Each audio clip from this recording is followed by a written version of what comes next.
to WFTV reporter Jeff Deal on the ground in Maine covering the story. You were there when Daniel Porter was arrested for murder. First of all, tell us about his alleged strange behavior as he's arrested, and hopefully we'll have some video of that. Well, you just played a little bit of a clip of that, and it was pretty obvious that he had a strong odor of alcohol in his breath, and it appears as though he had been drinking all afternoon. We were at his house earlier in the afternoon, in fact, when the state police pulled into the driveway. Right after he got into the driveway, one of his uncles handed him what appeared to be a beer, and the uncle was carrying a 12-pack of beer into the house.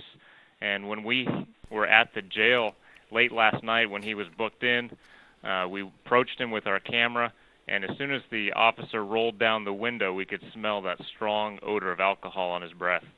And so that possibly accounts for why he was smirking in the mug shot. There he is being led away from his father's house into a cop car, charged with murder tonight.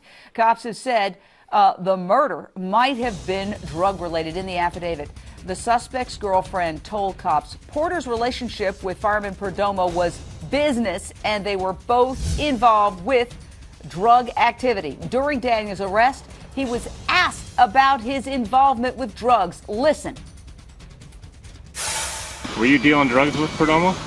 Not as much as they'd like to think. All right. An unnamed friend told WFTV Perdomo was involved with drugs, the fireman, and mentioned Daniel's name a week before his Maine trip. Back to Jeff Deal. What did this friend of 6 years tell you about the drug angle?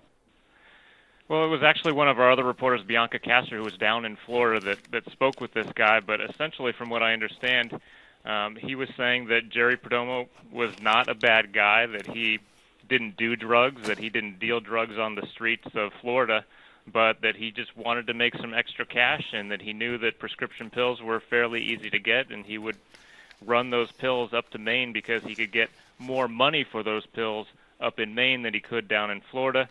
He would just wanted some extra cash to support his family, basically. Well,